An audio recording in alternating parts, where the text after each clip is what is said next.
하나님, 주님께서 3개월 전, 4개월 전부터 종의 마음에 말씀을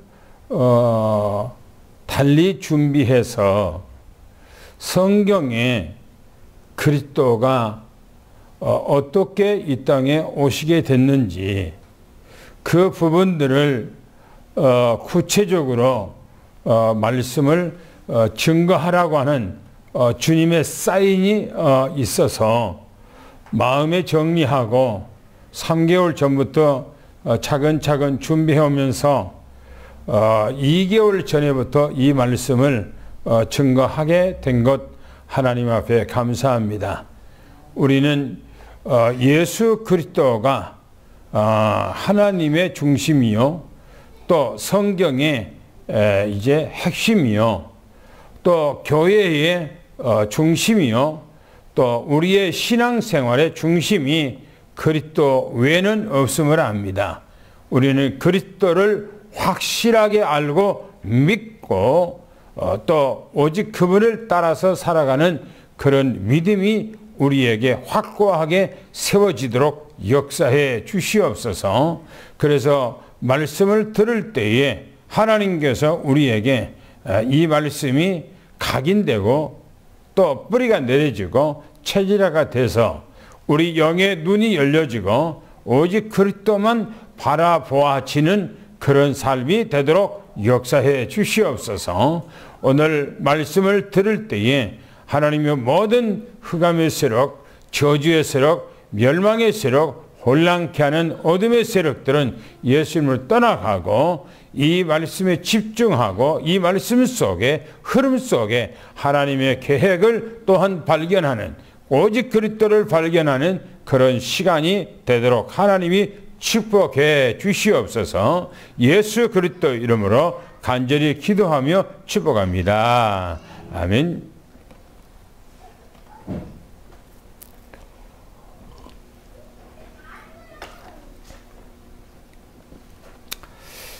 저는 말씀을 약 한 달 전의 것을 미리서 준비해서 저장을 해 놔요.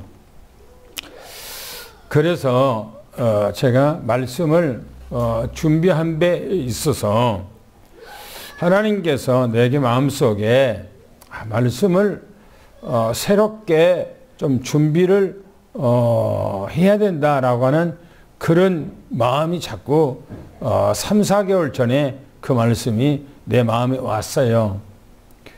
그래서 3개월 전부터 말씀을 준비를 이제 기도하면서 준비하기 시작해서 예정론, 우리가 여기 서론에 제가 이제 기록을 해놨는데, 예정론, 또 이제 하나님의 형상대로 창조했던 창조론, 또 인간이 타락해서 자유의지를 주어서 인간이 타락론, 또 이제 하나님께서는 타락한 인간을, 범죄한 인간들을 살리기 위해서 생명의 회복의 언약을 주셨다, 그렇게 했어요. 그리고 하나님께서는 출애굽기에 이스라엘 백성들을 애굽에서 왜 애굽에 들어갔고 애굽에서 어떻게 해서 나왔는가 하는 것이 바로 출애굽기예요. 출애굽기 나와서 광야에서 그들은 어떤 생활했고 어디까지가 출애굽기 기록했는가, 이 말씀을 여기 드렸고요.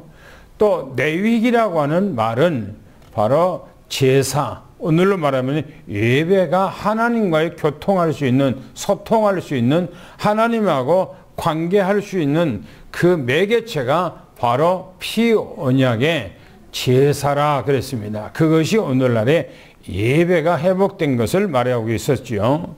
그리고 이제 10번째는 7번째는 바로 그 민수기에 대해서 여러분에게 말씀을 드렸습니다. 민수기는 1장의 숫자를 헤아리고 또 26장에 또 헤아린 것이 있는데, 1장에 헤아리는 그 내용은 뭐냐 한 거예요. 저 애굽에서 나온 사람들 1세대, 그 사람들의 숫자를 세하는 것이 바로 1장이라고 그랬어요. 그런데 그 사람들이 광야에 생활하면서 원망하고 불평하고 또 그런 삶이에요. 지나가는 삶 속에서. 그러니까 하나님께서는 가나안 땅을 눈앞에다가 두고도 가나안 땅에 못 들어가고 38년 동안 40년 동안을 광야에다가 묶어놓고 그들이 다 죽을 때까지 하나님께서 40년을 기다렸다고 이렇게 성경에 기록하고 있어요. 그리고 26장에는 이제는 광야에서 태어난 차세대, 2세대들이죠. 요 사람들의 이름이 또 이제 그 숫자가 기록되어 있어요. 그 사람들을 데리고 가나안 땅에 들어간 얘기가 바로 이제 민수기 26장 뒤에 이제 나오는 얘기죠. 그리고 신명기는 바로 모세가 이제는 광야에서 1세대들 다 죽었어요. 자기 형도 죽었어요. 자기 누나도 죽고 다 죽었어요. 이제는 모세도 얼마 남지 않아서 자기 죽을 날이.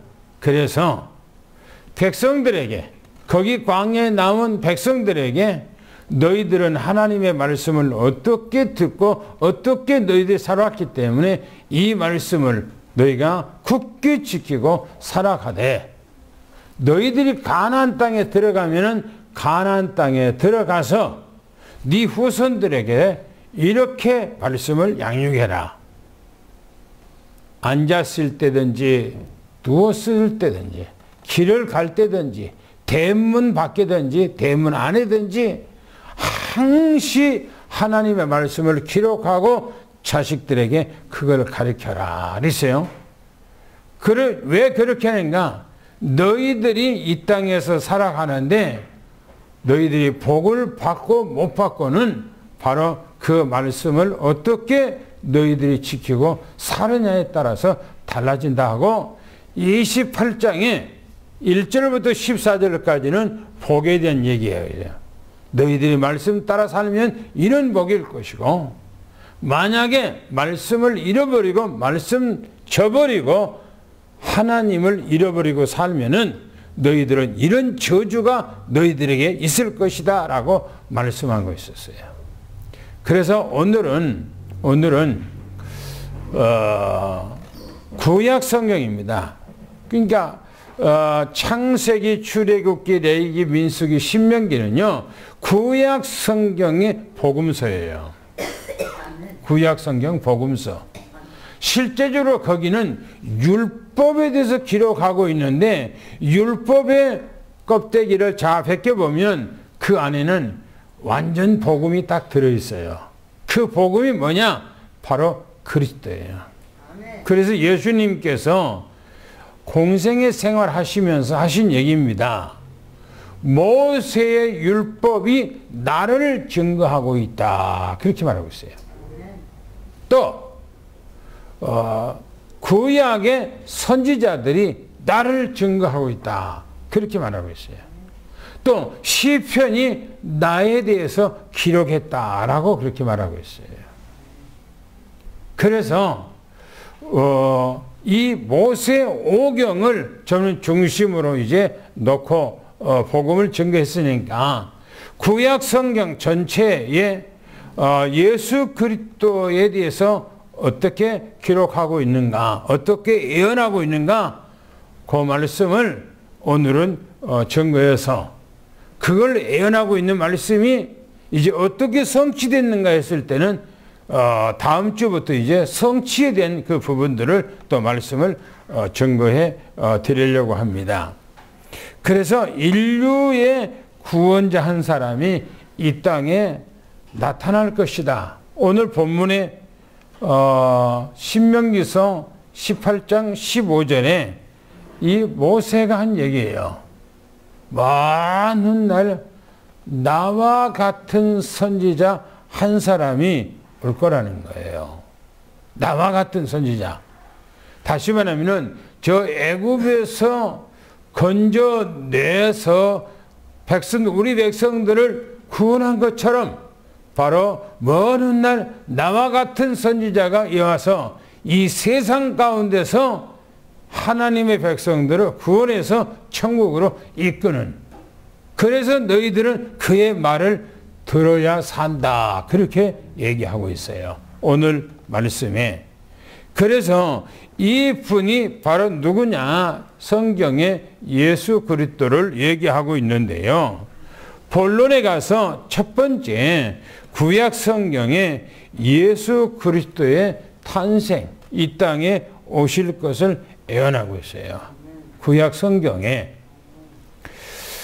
로마서 16장 25절에 뭐라고 기록되냐면 영세 전에 감추어졌다가 그랬어요. 영세 전에, 이 세상이 창조되기 전에, 우주 만상이 만들어지기 전에, 영세 전에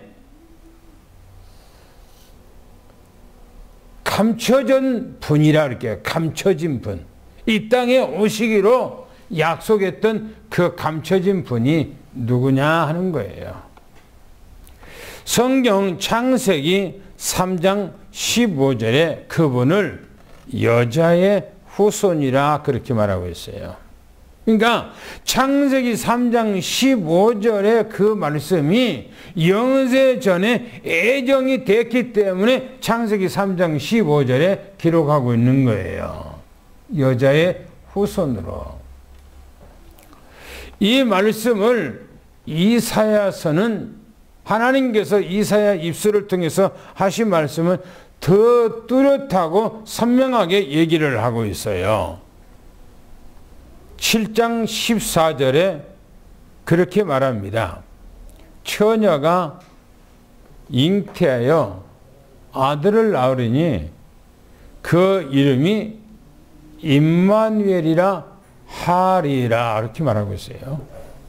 그 말씀은 그대로 성취되죠.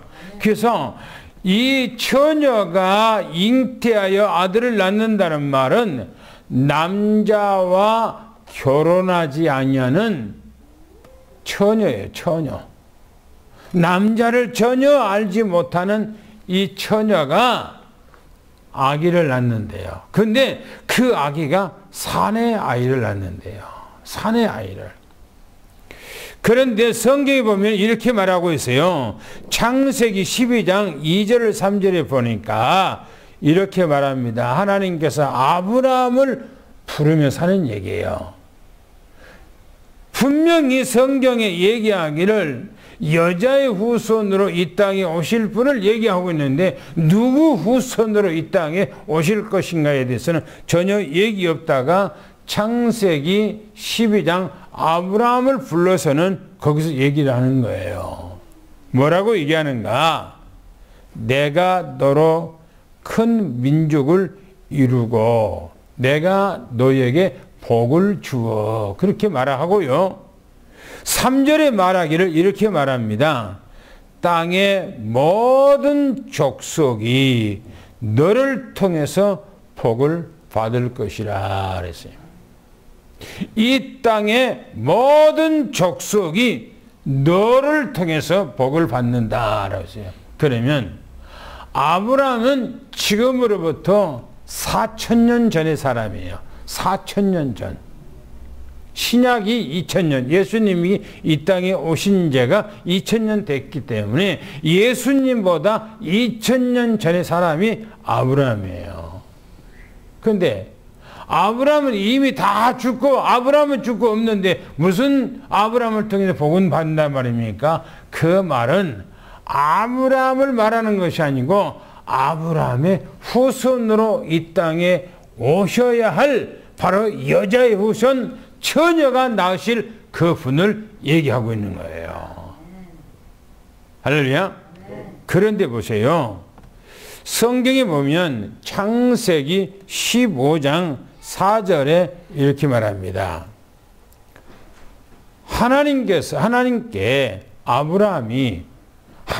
아브라함에게 풀어서 하나님께서 약속의 말씀을 하려고 그러니까 아브라함은 마음속에 불만이 있는 거요. 하나님 앞에. 왜 불만이 있는가? 아니, 저 갈대아 우르에서 나를 불러낼 때는 분명히 내게 가나안 땅 주신다고 그랬고, 또 너를 통해서 저 하늘의 별처럼 땅의 모래알처럼 너희 자손들이 이렇게 많게 해주겠다 해서 나를 불러내고 왜 나한테 약속은 안 지키냐, 그 얘기예요 지금. 하나님 앞에. 아브라함이 뭐냐면 하나님께서 내게 자식을 주시지 않으니까요, 내 집에서 기르는 엘리에셀이라고 하는 그 아이가 앞으로는 내 후대가 될 것입니다 라고 얘기해요. 그 얘기는 그냥 얘기가 아니에요. 뭔가가 마음에 하나님 앞에 섭섭한 마음이 있어서 지금 그렇게 얘기하는 거예요. 그러니까 하나님께서 아니다 아브라함아, 여기서 뭐라고 하면 4절에 내 몸에서 날짜가 네 상속자가 되리라 이렇게 말하고 있어요. 그거는 바로 이삭을 얘기를 하고 있는데 이삭을 얘기를 하는 것이 아니에요. 갈라디아서 신약에 보면 갈라디아서 3장 16절에 그렇게 말하고 있어요. 같이 읽어봐요. 뭐라고 했는가? 갈라디아서 3장 16절에 사도 바울은 바로 아브라함의 그 약속된 후손이 누구를 지칭하고 있는가를 정확하게 얘기해요. 한번 읽어보겠습니다. 시작. 이 약속들은 아브라함과 그 자손에게 말씀하신 것인데 너는 가리켜 그 자손들이라 하지 아니하시고 오직 한 사람을 가리켜 내 자손이라 하셨으니 곧 그리스도라. 할렐루야. 아브라함의 자녀 여럿을 들어 내 자손이라 하지 아니하고 라고 하는 말은 아브라함에는 자녀가 몇이 있어요? 몇 명이에요? 자녀가 8명. 아브라함에는 자녀가 제일 큰 아들이 누구예요? 이스마엘. 그죠? 그 다음에 누구예요? 이삭. 그러죠? 그리고 또 아브라함의 아내 사라가 죽었어. 그렇죠? 죽었어. 그래서 아브라함이 또 장가를 가. 장가를 가서 자녀를 낳아요. 그 자녀가 성경에 기록됐어요. 그 자녀, 아브라함의 자녀. 그런데 여기서 말하기를 여럿을 들어서 내 자손이라 하지 아니하고 오직 한 사람을 가리켜서 내 자손이라 하였으니 그가 곧 누구? 그리스도라. 이렇게 말해요. 그리스도라. 그러면 그리스도가 분명히 영세전에 애정을 해놓고 아담에게, 타락한 아담에게 살리는 언약을 주면서 여자의 후손이 이 땅에 오실 것이라 하시며 바로 아브라함을 통해서 네 자손 중에 그가 이 땅에 태어날 것이다 라고 말한 그분이 예수 그리스도. 할렐루야. 두 번째, 이 예수 그리스도가 어디서 탄생할 거냐 이거예요. 어디서? 성경에는 그 탄생할 바로 이 메시아가 베들레헴이라고 그렇게 얘기하고 있어요. 베들레헴. 아니 그런데 아무데나 태어나면 되지 꼭 베들레헴에서 태어나야만이 메시아냐 이거. 왜 베들레헴에서만 태어나야 하느냐는 거예요. 이유가 있어요. 성경 사무엘하 7장 13절을 한번 읽어보겠습니다. 시작.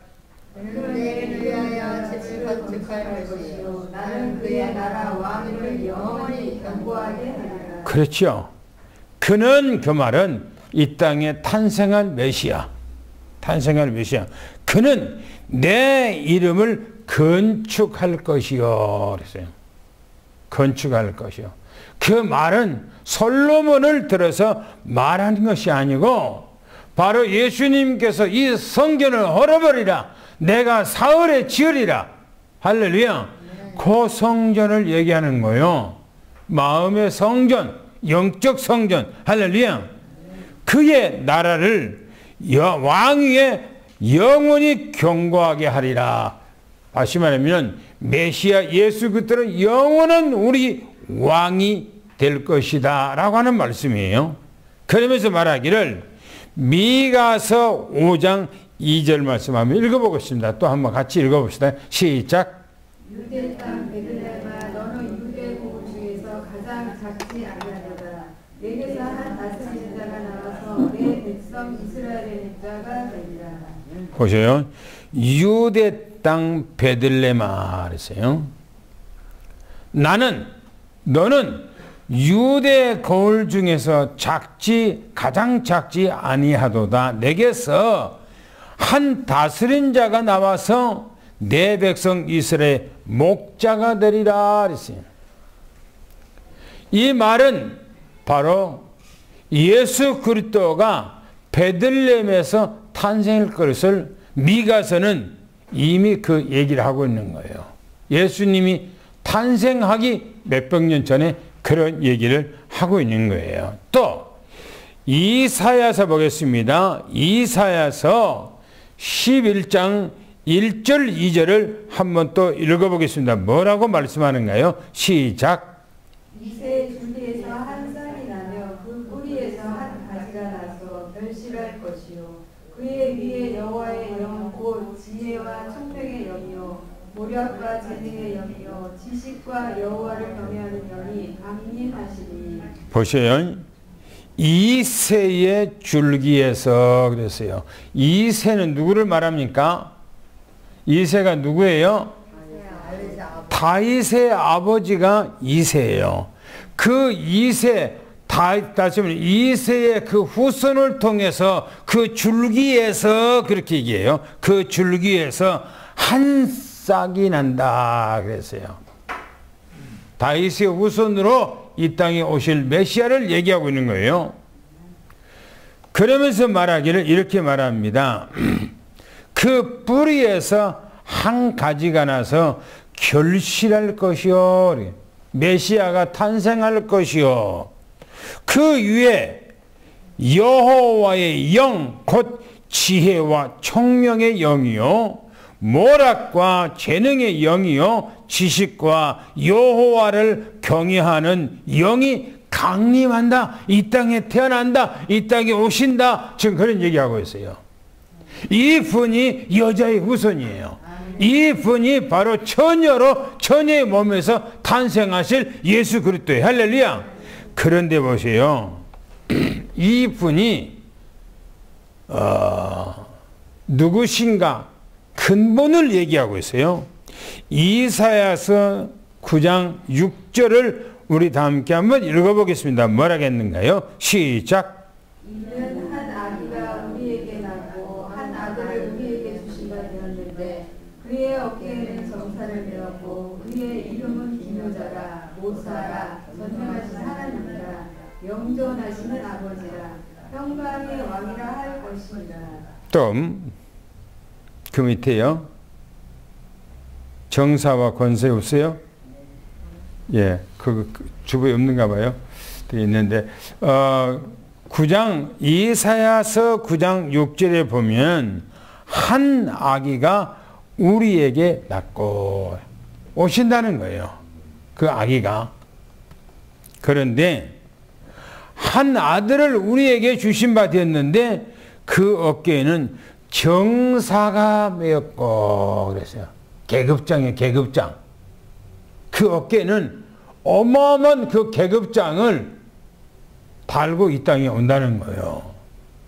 그 계급장이 사람이 뭔가가 어깨에다가 계급장 다는 것처럼 그게 아니고 성경에 보니까 정사를 메었고 큰 힘을 어마어마한 힘을 가진, 다시 말하면 전지전능하신 창조자, 그 힘을 가진 자가 이 땅에 오신다는 거예요. 그렇고 말하기를 그 이름이에요. 그 이름. 그런데 이름이 바로 여호와라, 임마누엘이라 그렇게 말하죠. 그 이름 임마누엘. 그래서 여기서 그 이름은 기묘자라 그랬어요. 기묘자. 제가 기묘자라가 무슨 말인가 이렇게 인터넷 찾아서 보니까 어떤 분이 이제 어떤 분이 설교를 하면서 그 기묘자에 대해서 이제 기록해 놨더라고요. 뭐라 하면 놀랍다. 놀랍다. 왜냐면 믿기 어려운 분이다. 믿기 어려운 분이다. 그리고 이해할 수 없는 분이다. 사람의 직감으로, 사람의 이성으로, 사람의 지식으로, 사람의 어떤 것으로는 이분을 이해할 수가 없어. 어린 나이로 이 땅에 태어났는데 그 어깨는 딱 정사가 있는데 이 이름이 기묘자예요. 그러면서 말하기를 모사라 그랬어요. 모사라는 말은 이 말을 보니까 복사본 그랬어요. 등사본 그랬어요. 뭔 말이에요? 하나님의 복사. 전지전능하신 복사. 하나님이라는 거예요, 이분이. 사람으로 이 땅에 어린아이로 태어났지만은 그분은 사람이 아니라는 거예요. 사람으로 이 땅에 오셨지만은 그분은 전지전능하신 창조자 하나님이라는 거예요. 그러면서 말하기를 뭐라 합니까? 전능하신 하나님이다.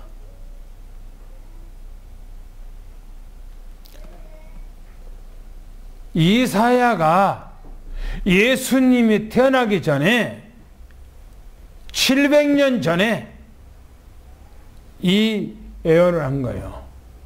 예수님이 태어나기 전에 700년 전에 이 예언을 한 거예요.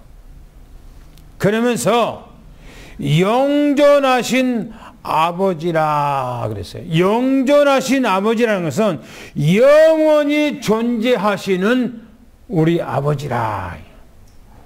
아니 어떻게 이게 이해를 합니까 이게? 아니 어린아이가 이 땅에 태어났는데 그 분이 누구냐 하는 거예요. 바로 어깨에는 어마어마한 능력, 권세 이걸 가지고 이 땅에 왔는데 이 이름이 바로 이해할 수가 없어. 도저히 사람의 직감으로, 사람의 지식으로, 사람의 능력으로 깨달을 수가 없어요. 왜? 이분은 하나님이 사람의 모습으로 이 땅에 오셨기 때문에. 그래서 전지전능하신 하나님이라 영존하신 아버지라 이렇게 말하는 거예요. 그러면서 말하기를 평강의 왕이라 할 것이다 라고 말했어요. 평화의 왕. 여기 예수님을 누구라고 말합니까? 샬렘 왕이라고 그래요. 그렇죠? 히브리서 6장 7장에 보면은 아버지도 없고 어머지도 없고 족보도 없고 시작도 없고 끝도 없고 성경에 그렇게 얘기합니다. 예수 그리스도. 어마어마한 분이죠. 그래서 말하기를 이렇게 말합니다. 정사와 평강이 더함이 무궁하며 또 다윗의 왕좌에 그의 나라가 군립하여 그 나라를 굳세게 하고 지금 이후로 영원한 정사와 공으로 그 보존하실 것이라 만군의 여호와의 열심히 이를 이루리라 라고 말하고 있습니다. 여러분도 한번 생각해 보세요. 우리가 하나님을 지금 믿는다. 우리가 그리스도를 알고 그리스도를 믿는다. 이건 까무라칠 일이에요. 어떻게 우리 같은 존재가 이 그리스도를 알고 믿습니까? 아니 이 세상이 창조되기 전에 우주 만상이 만들어지기 전에 이미 딱 작정돼 있다잖아요. 그분이 창조하고 선지자를 통해서 예언하시고 그분이 이 땅에 오신다고 약속해 놓고 그분이 그렇게 한 거예요. 앞으로 이분이 이 땅에 오실 것이라는 거예요. 이런 분이 오실 것이라는 거예요. 이 세상에. 그래서 크게 두 번째 보면 이렇게 말하고 있어요. 그분이 이 땅에 와서 바로 갈릴리에서 이 공생의 생활하는데 그분이 어디서 어떤 모습으로 무슨 일을 할 것인가에 대해서 또 성경에 예언해 놨어요. 그분이 이 땅에 와서 어떤 일을 할 것인가. 보세요. 첫 번째 보니까 공생의 기간 동안에 갈릴리에서 사역하신다 했어요. 아무데나 하는 것이 아니고 주 사역지가 갈릴리라는 거예요. 갈릴리. 갈릴리라고는 호수가 있는데 어마무시한 호수가 있는데 그 양 왔다 갔다 하시면서 그 근처에서 공생에 사역하신대요.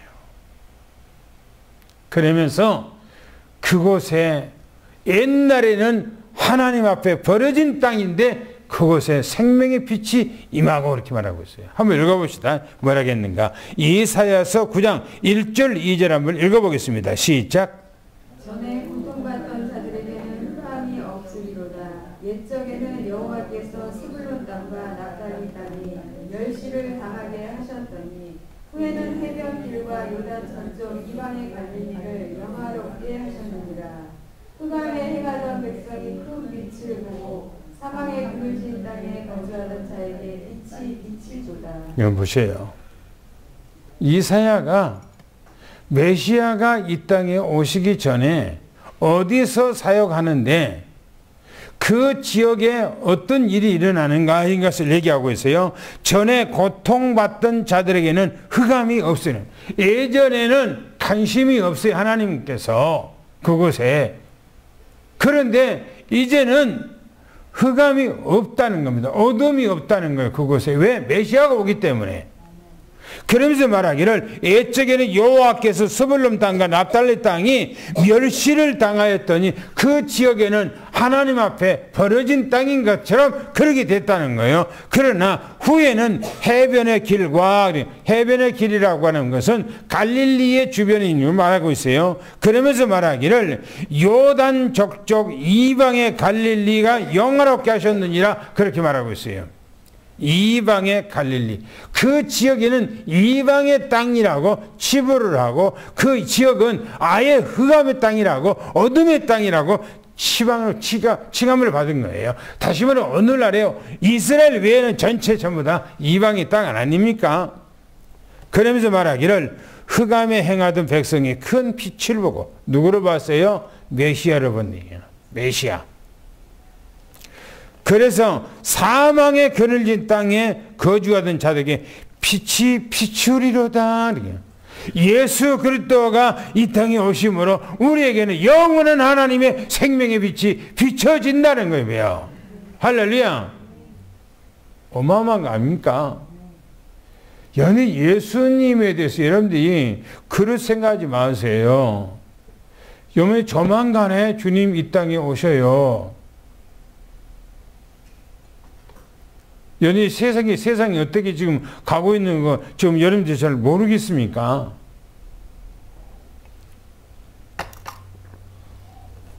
러시아 전쟁이 일어난 것이 북한 참여했잖아요.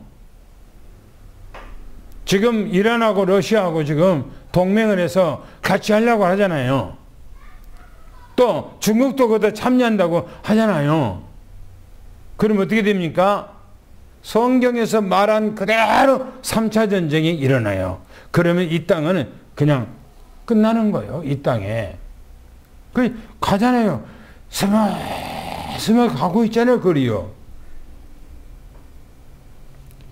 이런 때에 우리는 오직 그리스도만 해야 돼요. 할렐루야. 먼 쓸데없는 그리스도만 하면 되는 거예요. 보세요. 두 번째, 예수 그리스도의 사명이 어떤 사명인가? 그분이 이 땅에 와서 무슨 사명을 감당할 것인가를 얘기를 하고 있어요. 창세기 3장 15절 말씀, 그분이 바로 성경의 마태복음 1장 21절에 여자의 후손이 바로 예수 그리스도로 이 땅에 와서 우리 죄 문제를 다 해결할 것을 얘기하고 있어요. 그게 뭐냐면 창세기 3장 21절이에요. 아담이 하와가 범죄해서 죽음에 이르게 된 거예요. 죽음에. 그래서 하나님께서는 양을 잡아서 그 피로 아담과 하와의 죄를 속죄해주고 그 가죽으로 그들의 허물을 덮어줬다. 그 성경이 기록하고 있잖아요. 그래서 살렸잖아요. 그것이 바로 우리 후손, 우리가 그분의 후손 아닙니까? 그분이 바로 누구냐? 그 어린 양이 누구냐? 성경이 말합니다. 마태복음 16장 16절에 우리가 잘 아는 말입니까? 누굽니까? 주는 그리스도시요 살아계신 하나님의 아들. 할렐루야. 주는 그리스도예요. 그리스도. 이 그리스도라고 하는 말은 기름을 부은 받은 자라 그 말이에요. 구약 성경에는 기름을 부은 받은 자가 딱 세 직분이 있어요. 세 직분. 세 직분인데 왕, 선지자, 제사장 세울 때 반드시 기름을 부어서 세우도록 했고 그 사명은 유일하게 하나님의 일을 하는 직분이에요. 그 직분이. 그 일을 바로 먼 훗날 메시아 그리스도가 이 땅에 와서 왕권을 가지고 선지자권을 가지고 제사장권을 가지고 그 일을 행한다는 거예요. 그래서 구약 성경의 왕, 제사장, 선지자는 예수 그리스도의 그림자예요. 성경에 왕권의 사명이 무엇인가를 말하고 있어요. 한번 읽어볼까요? 왕권의 사명 시작. 사탄의 권세를 덜바 예수님 공생에 사역하시며 많은 병든 자 치유하시며 귀신 들린 자 귀신을 쫓아내 주셨습니다. 그 말씀은 영적인 왕으로서 사단과 그 졸개들의 권세를 깨뜨리시며 하나님의 나라를 세우는 데 있습니다. 그렇죠. 보세요. 그 구약 성경에 모세라고 하는 그 인물이 이 세 가지 직분을 감당하는 사람이에요. 세 가지 직분. 보세요. 애굽에 있는 자기 백성들을 왕권을 가지고 그 나라에서 끌고 나오잖아요.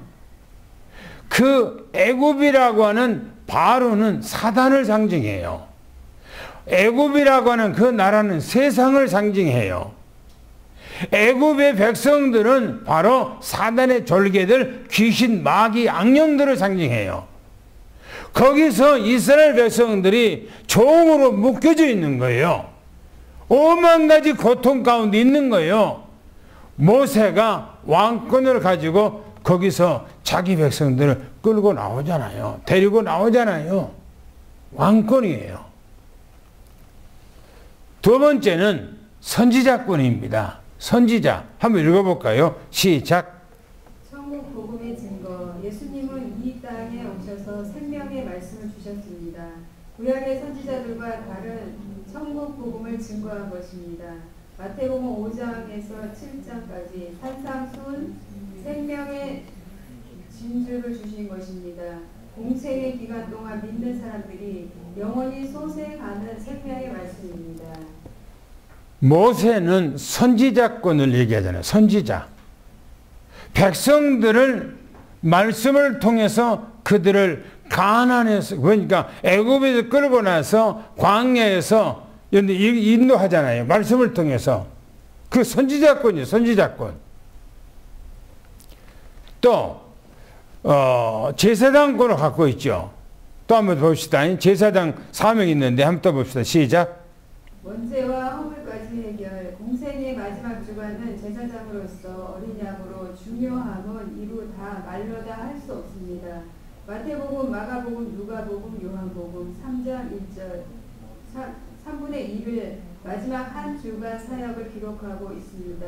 요한복음은 13장부터 19장까지 무려 6장을 하루의 사역을 기록하고 있습니다.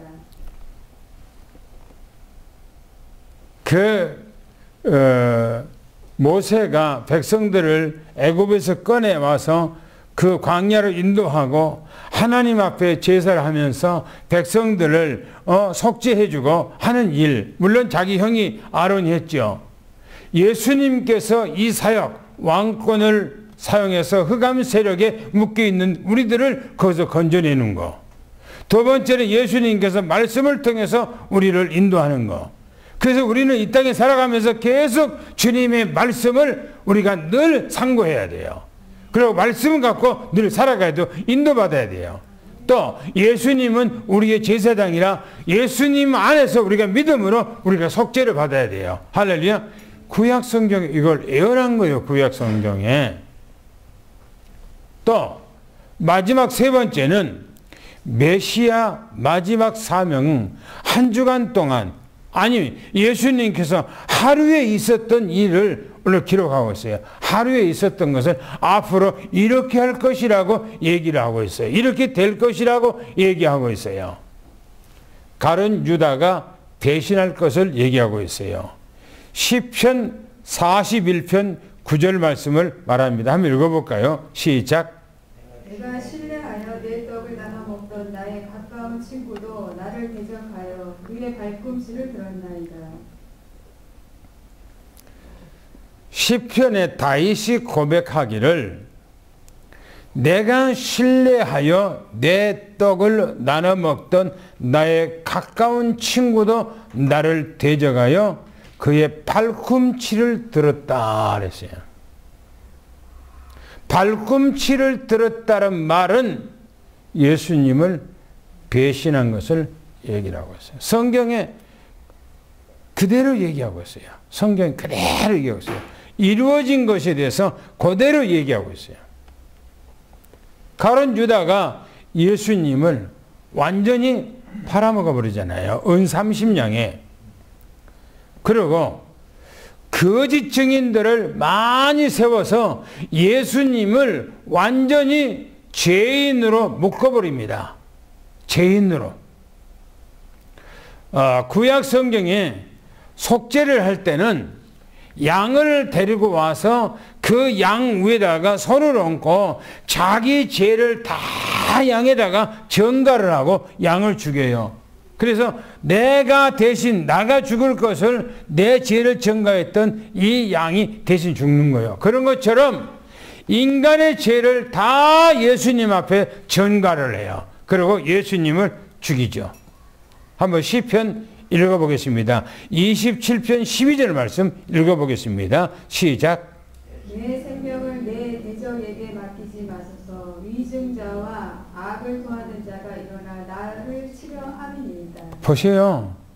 대적들, 위증자들, 이 사람들 전부 다 앞으로 예수님이 이 땅에 와서 예수님께서 공생의 생활 이제 마지막, 예수님께서 빌라도에, 때로는 예수님께서 안나스 대제사장 앞에 갔을 때 예수님 앞에 모든 죄를 막 뒤집어 씌우잖아요. 내가 이런 걸 봤다, 이렇게 했다가 아닌데도 자꾸 감투를 씌우고 막 하잖아요. 죽이기 위해서. 또 봅시다. 예수님께서 매를 맞고 모욕당할 것을 또 얘기하고 있어요. 시편 50편 6절 말씀을 얘기합니다. 한번 읽어볼까요? 시작. 나를 때리는 자들에게 내 등을 맡기며 나의 수염을 뽑는 자들에게 나의 뺨을 맡기며 모욕과 침뱉음을 당하여도 내 얼굴을 가리지 아니하였느니라. 예, 그 말씀이요. 이사야서 53장에 그대로 이루어질 것을 또 얘기하고 있어요. 구체적으로 얘기하고 있어요. 나를 때리는 자들에게 내가 등을 맡기며. 예수님께서 십자가에 못 박아 돌아가시기 전에 빌라도에게 예수님께서 고통당할 때 옷을 헐렁 벗기고 해초리 끝에다가 쇠가, 다시 말하면 납이 있는데 그걸 갖고 후려치면은 예수님의 몸을 휘 감으면서 그 납이 그냥 살을 때리면서 패인다는 거예요. 그리고 땡기는 거예요. 그러니까 살이 째지면서 피가 막 난자가 되는 거예요. 여기서 말하기를 등을 맡기며 내 수염을 뽑는 자들에게 나의 뺨을 맡기며, 예수님 뺨때기 때리잖아요. 그리고 모욕과 침을 당하잖아요. 예수님 앞에 그대로 당하잖아요. 그리고 또 막대기 갖고 예수님을 머리를 치고 막 하잖아요. 구약 성경에 이렇게 될 것을 예언하고 있는데 그대로 당해요. 또 봅시다. 죄인들과 함께 못 박힌다, 그렇게 말씀하고 있어요. 이사야서 53장 12절 말씀 한번 읽어보겠습니다. 시작. 그러므로 내가 그에게 존귀한 자와 함께 몫을 받게 하며 강한 자와 함께 탈취한 것을 나누게 하리니, 이는 그가 자기 영혼을 버려 사망에 이르게 하여 범죄자 중 하나로 헤아림을 받았음이니라. 그러나 그가 많은 사람의 죄를 담당하며 범죄자를 위하여 기도하였느니라. 그렇죠. 보세요. 그러므로 내가 그에게 존귀한 자와 함께 못 박게 하였으며, 예수님 혼자 십자가에 못 박아 들어가신 거 아니잖아요. 양 옆에 두 사람이 있었다고 그러잖아요. 그러면서 뭐라는 겁니까? 함께 탈취한 것을 나누게 하리니, 예수님의 옷을 입고 있던 것을 벗겨서 그 제비를 뽑잖아요. 그것도 가위로 칼로 찢어야 되는데 안 찢고 그거 제비 뽑는다고, 성령이 제비 뽑았다고 그러잖아요. 그래 보세요. 나누게 하려니 이는 그가 자기 영혼을 버리며 사망에 이르게 하는 범죄자 중에 하나가 헤아림을 받았다, 이렇게 말하면서, 그러나 그가 많은 사람의 죄를 담당하며, 많은 사람 누굽니까? 구원받을 사람, 자기 백성들, 이 사람의 죄를 담당하며 범죄자들을 위해서 기도하였다. 예수님께서 십자가에 위해서 기도하시잖아요. 저들이 하는 짓을 저들이 모르고 저렇게 한다고 그러잖아요. 마지막에 뭐랍니까? 부자의 묘실에 예수님께서 장사 지낼 것을 얘기해요. 부자의 묘실에. 이사야서 53장 9절 한번 마지막 읽어보겠습니다. 시작. 그는 강포를 행하지 아니하였고 그의 입에 거짓이 없었으나 그의 무덤이 악인들과 함께 있었으며 그가 죽은 후에 부자와 함께 있었도다. 예수님께서 십자가에 못 박아 돌아가실 때 그 전에 예수님께서 무덤을 준비하셨겠습니까? 안 해요. 못했어요. 그래 보세요. 그가 강포를 행하지 아니하였고, 강포를 행하지 않았대요. 그리고 그 입에 거짓이 없어요. 그 입에. 그의 무덤에 악인들과 함께 있었으며 그가 죽은 후에 부자와 함께 있었도다 그랬어요. 부자와 함께 있었다는 것은 부자의 무덤에, 성경에 보면 마태, 마가, 누가, 요한복음이니까 아리마대 요셉, 이 사람은 돈이 많은 사람이에요. 자기가 앞으로 죽으면은 들어가서 그 무덤에 들어가려고 이미 돌무덤을 파놨어요. 돌무덤이라는 것은 아주 비싼 무덤이에요. 돌을 깎아서 있는, 그냥 산에 박혀 있는 그 돌을 깎아서 그 안에 바로 굴을 만들어 놓고 가묘를 만들어 놓은 거, 앞에 묻어 놓은, 그러니까 앞에 막아 놓은 거예요. 그런데 예수님께서 십자가에 못 박아 돌아가시니까 아리마대 요셉이 바로 백부장에 찾아가서 예수님의 시신을 자기가 거두겠다고 얘기를 해요. 그러니까 백부장이 가서 허락하니까 아리마대 요셉이 예수님의 시신을 거두어서 자기가 이미 가묘를 만들었던 그 새 묘에다가, 아주 비싼 묘에다가 예수님을 거기다가 모시고 돌을 굴러서 바로 거기다가 성경에 묻었다 이렇게 말씀하고 있어요. 성경에 이렇게 구체적으로 이 땅에 태어나실 거, 사역하실 거, 마지막에 예수님께서 십자가에 어떻게 예수님이 돌아가실 거 구체적으로 제가 오늘 설교를 다 한 번에 해야 되기 때문에 다 기록할 수가 없고 여러분들에게 말씀을 다 드릴 수가 없어요. 그러나 제가 중요한 것들만 오늘 뽑아서 여러분들에게 말씀을 드린 거예요. 구약 성경의 전체 내용이 팩트가 뭐라고요? 예수 그리스도. 구약의 핵심이 뭐라고요? 예수 그리스도. 구약의 토픽이 뭐라고요? 예수 그리스도요. 그분이 이 땅에 오셔서 그 우리의 구속 사역, 우리는 그분 믿기만 하면 아무런 해를 당하지 않고 그 안에서 구원받을 수 있는 길을 그분이 열어주셨다는 거예요. 그것이 다음 주에 여러분들에게 말씀을 드리고자 합니다. 기도하겠습니다. 하나님 아버지, 영세전에 예정했던 그 예수 그리스도를 아담이 범죄하자 우리 하나님께서는 여자의 후손으로 이 땅에 오실 것을 예정하시고 예언하시고 또 창세기 3장 21절에는 바로 어린 양으로 이 땅에 와서 아담의 죄를 씻어주셨던 것처럼 아담과 하와의 모든 허물을 덮어줬던 것처럼 바로 이 땅에 오셔서 우리 죄와 우리 허물을 다 덮고 씻어주실 것을 이미 예언의 말씀으로 하셔서 그 말씀 그대로 이 땅에 오셔서 우리를 다 완벽하게 속죄해 주신 것을 믿습니다. 이제는 예수 그리스도를 믿음으로 예수 그리스도 안에서 우리가 정결함을 얻었고 성결함을 얻었고 예수 안에서 우리가 완벽한 거룩한 하나님의 자녀로 우리가 인침을 받고 하나님 앞에 거룩한 백성이 된 것 너무너무나 감사합니다.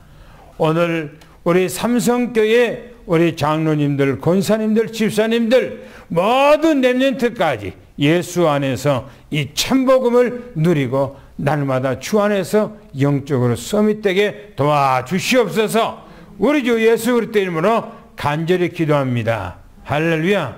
감사합니다.